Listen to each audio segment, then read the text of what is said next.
Hola a todos, vamos con el capítulo de este curso que se refiere a la evaluación clínica de los trastornos del codo. Como cosa previa, repetir una vez más, que nunca es suficiente, que es fundamental realizar una anamnesis adecuada donde se incluyan los antecedentes personales, el mecanismo de la lesión, si hay cirugías previas, cuál es la actividad laboral, valoración del codo contralateral y exploración de las articulaciones proximal y distal al codo, es decir, el hombro y la muñeca, porque muchas veces lesiones a nivel del codo pueden tener repercusiones en articulaciones vecinas y esto es algo muy importante que hay que tener en cuenta. A nivel de la exploración, pues como siempre, pues los cuatro pilares básicos, que son la inspección, hay que palpar las prominencias óseas, buscando dolor, impotencia funcional, deformidades, cambios de color, de temperatura, el arco de movilidad, que en el codo el arco de movilidad es de 145 grados y se considera que el arco funcional de estos 145 son 100 grados, de 30 a 130. Y, por supuesto, realizar una exploración vascular, neurovascular adecuada, incluyendo el nivel proximal y el nivel distal. Desde el punto de vista anatómico y de biomecánica, el codo es una articulación que se compone de tres articulaciones a su vez, la húmero-radial, la radiocubital y la húmero-cubital, siendo esta última la que confiere mayor estabilidad en el codo. Y a nivel biomecánico, hoy día el concepto que tenemos de biomecánica del codo se basa en este esquema a modo de doble fortaleza medieval en el que hay unos estabilizadores primarios y unos estabilizadores secundarios. Los primarios son ambos complejos de ligamentos colaterales y la articulación húmero-cubital. Y luego, los estabilizadores secundarios, la importancia que tienen es que cuando los estabilizadores primarios están lesionados, pues deben funcionar como estabilizadores primarios mientras estos cicatrizan. Es el típico ejemplo de las fracturas o luxaciones de codo donde se ha lesionado un ligamento colateral. Entonces, los estabilizadores secundarios, por ejemplo, la articulación húmero-capital o la musculatura flexopronadora, pues tienen que ir trabajando de modo como si fueran estabilizadores primarios hasta que los ligamentos cicatrizan. Eso es importante, es una cosa que no es muy novedosa, pero es importante recordar. En el diagnóstico diferencial de las diferentes patologías que podemos ver en el codo, de forma operativa, lo más práctico es hacer un esquema mental por áreas anatómicas, por área anterior, lateral, medial y posterior. De tal forma que en la región lateral del codo, pues las patologías más frecuentes que podemos ver, por un lado, son la epicondilitis, que muchas veces es una tendinosis realmente más que una itis, y sobre todo lo vemos hoy día muchos en pacientes pues, por encima de los 40 años que realizan actividades de repetición o deportivas como el pádel. Es un dolor selectivo a la inserción del extensor carpis radialis brevis, el segundo radial. El signo de Cohen suele ser positivo, que es la extensión contra resistencia de muñeca, que despierta un dolor selectivo a nivel epicondilio.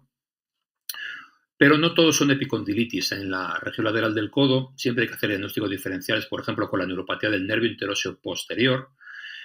en el que hay una claudicación de la musculatura extensora de los dedos y muchas veces el test del rascado, el scratch test, es positivo. Otras cosas que podemos ver son las plicas sinoviales, que muchas veces es un punto blando doloroso o secundario a lesiones articulares de la cabeza radial, y también puede haber secuelas traumáticas como una inestabilidad posteroexterna rotatoria, que lo que traduce es una lesión del complejo lateral externo,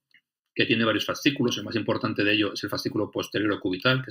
se inserta en la cresta supinadora. Y eso se explora con un cajón posterolateral intentando hacer un pivot shift y reproducir un poquito la inestabilidad o la subluxación del codo. A nivel medial, pues los dos grandes caballos de batalla o dos cosas que siempre hay que tener en la cabeza son, por un lado, la neuropatía cubital, que es una clínica de neuropatía compresiva con dolor, parestesis en el territorio dependiente del cubital y en fases avanzadas una atrofia muscular. Hay que hacer diagnóstico diferencial. Generalmente es a nivel del canal epitroquelar en el codo, pero algunas veces hay que tenerlo en la cabeza que puede ser también a nivel del canal de Bouillon más distal.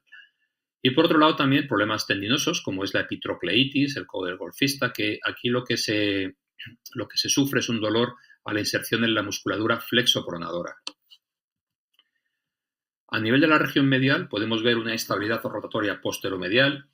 frecuente por ejemplo en patologías de lanzamiento, que se ve mucho en deportes tipo béisbol, que en España se ve menos, pero en Estados Unidos es algo bastante frecuente. Y las dos maniobras provocativas del dolor y de la inestabilidad es, por un lado, el Moving Valgus Stress Test, en el que se intenta,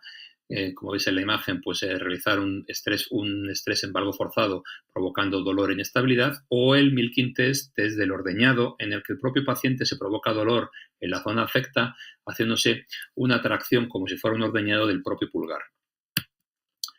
A nivel de la región posterior, pues podemos ver también dolor secundario a fenómenos degenerativos o a cuerpos libres intraarticulares en fosa posterior, bursitis olecraniana, otra cosa bastante frecuente, o patología dependiente del tríceps. Digamos que son las 4 cosas que hay que tener más en mente para hacer un diagnóstico diferencial.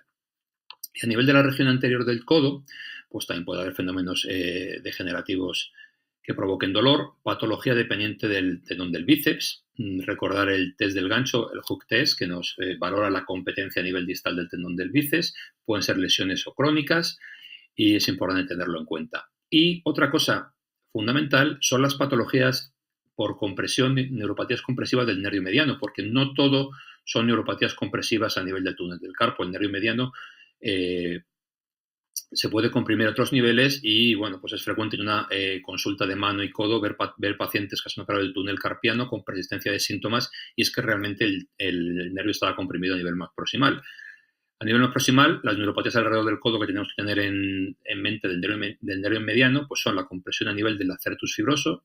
entre las dos cabezas del pronador redondo, a nivel de la arcada del flexor superficial, y una neuropatía del nervio interóseo anterior, que es una neuropatía exclusivamente motora de los 3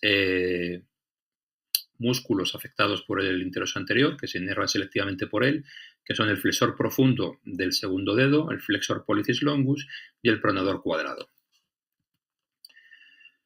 Por acabar, porque no da para mucho más la presentación en cuanto a tiempo, recordar cosas fundamentales como que es necesario realizar una anamnesis correcta previa a la exploración, donde se recoge el tiempo de evolución, los antecedentes, si ha habido trauma o no, cómo se ha presentado, cómo es el dolor,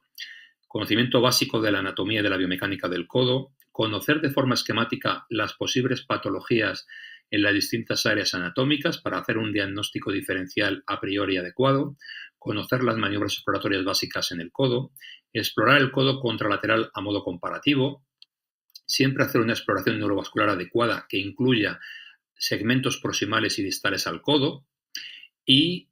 a nivel proximal y distal también, aparte de la exploración neurovascular, una exploración global también de las articulaciones. No conformarse nunca con radiografías de mala calidad o proyecciones inadecuadas, radiografías del codo contralateral si hay una duda razonable, y evaluar otras pruebas complementarias como pueden ser pruebas de imagen, resonancias, escáner o otro tipo de estudios como puede ser la electromiografía en el contexto clínico del paciente y no como informes aislados. Siempre hay que unir, por un lado, la exploración, la clínica y las pruebas para poder llegar a un diagnóstico adecuado. Muchas gracias.